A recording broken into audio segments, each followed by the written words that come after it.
biar hidup kita ini lebih senang berbagi. Jangan senang berbagi di saat kaya, tapi berbagilah di saat miskin. Kalau berbagi di saat kaya itu biasa, tetapi berbagi di saat miskin dan kesusahan itu baru luar biasa. Berbagi di saat kita miskin itu hebat. Saya punya cerita yang sederhana. Dulu sekitar tahun 90 sekian, ada seorang suami istri yang sudah berumur, dan mereka hidup berdua karena tidak memiliki keturunan.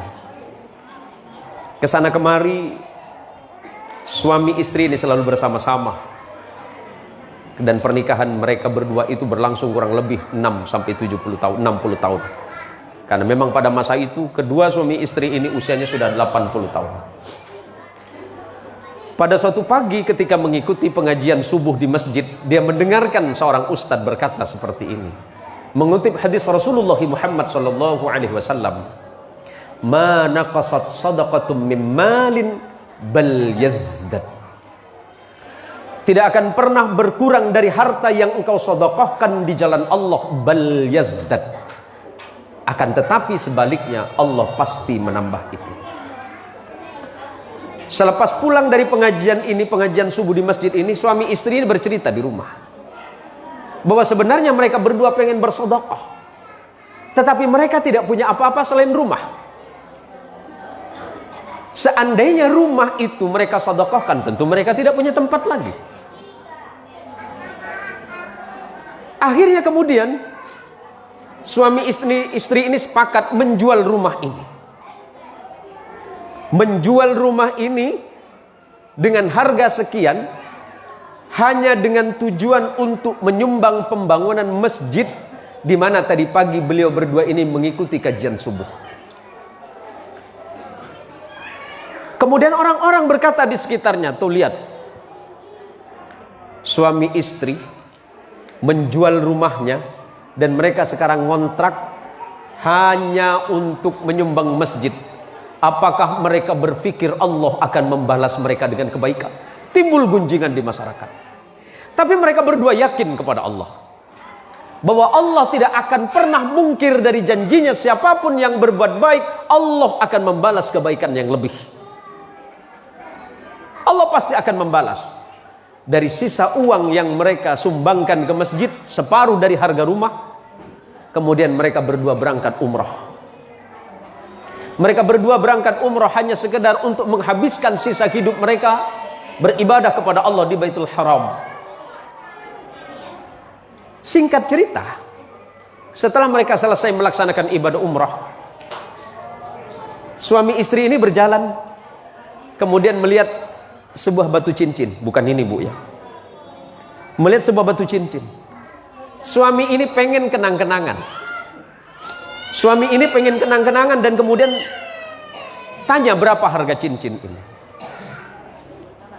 Karena si bapak tadi tidak mengerti bahasa Arab, yang menjual pun tidak mengerti bahasa Indonesia, akhirnya mereka hanya menggunakan bahasa isyarat. Akhirnya si penjual tadi menyebutnya harga 5.000 rial. 5.000 rial, Allah, kurang lebih mungkin sekitar 17 sampai 18 juta. Mungkin kurang lebih. Tapi si kakek ini mengurungkan niatnya karena uangnya tinggal sedikit. Uangnya tinggal sedikit. Akhirnya kemudian kakek ini bertanya lagi dengan harga yang lebih murah. Adakah yang lebih murah dari ini? Akhirnya si penjual batu tadi mengatakan ini ada yang lebih murah. Harganya cuma 2.000 rial. Dan dari sekian batu yang ditanya ternyata tidak ada satupun harganya yang sesuai dengan kemampuan. Karena uang yang ada di sakunya hanya sekitar 1.000 rial. Dan itu pun rencananya hanya untuk perjalanan pulang ke Indonesia. Setelah kemudian si kakek ini mengurungkan niatnya, mereka berjalan, tiba-tiba kemudian penjual batu memanggil mereka berdua. Wahai bapak, kemari. Apakah bapak memang betul-betul serius pengen memiliki batu cincin ini? Si kakek ini kemudian menjawab, iya. Berapa uang bapak? Uang saya tidak banyak. Uang saya tinggal 1.000 rial. Itu pun akan saya bawa pulang ke Indonesia. Khawatir di perjalanan saya kekurangan bekal. Akhirnya atas izin Allah kemudian si penjual batu ini kemudian mengambil tangan si bapak dan berkata, "Bapak, ini ada batu cincin, siapa tahu cocok untuk bapak, dan sebagai kenang-kenangan bapak tidak usah bayar dengan saya. Tidak usah bayar. Ini sebagai hadiah saya dari saya saja."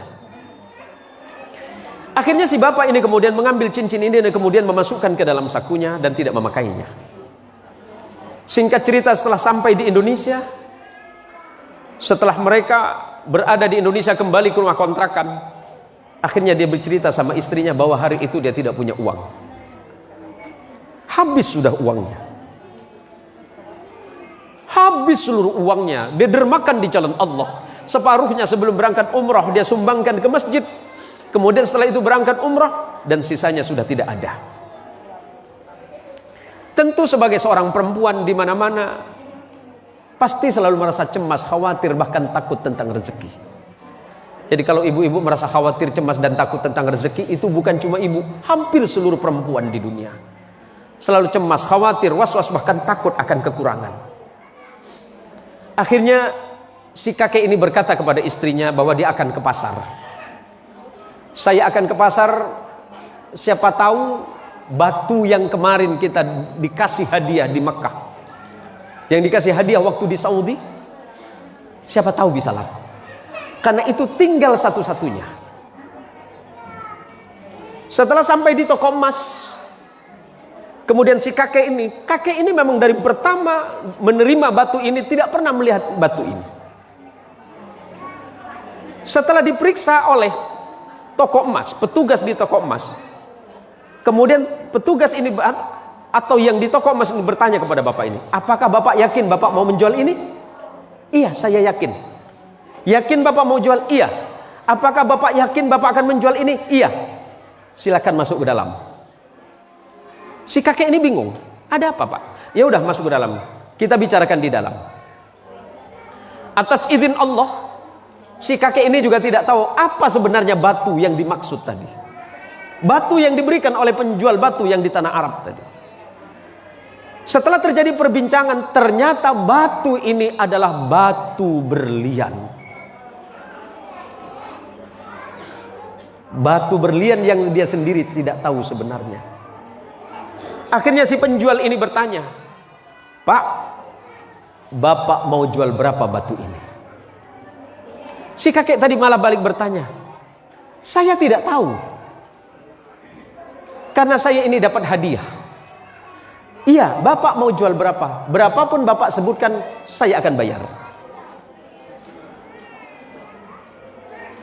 Akhirnya terjadi kesepakatan pada hari itu. Kemudian batu yang dibawa oleh bapak ini dihargai dengan harga 5 miliar rupiah.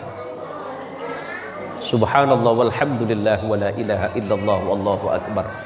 Siapapun yang bersungguh-sungguh berinfak di jalan Allah, menghabiskan hartanya di jalan Allah, Allah tidak akan pernah melalaikannya. Rumah tadi yang terjual untuk disumbangkan di jalan Allah untuk pembangunan masjid diganti dengan lebih baik. Biaya perjalanan haji, biaya perjalanan umrohnya pun lunas semuanya karena uang yang tadi.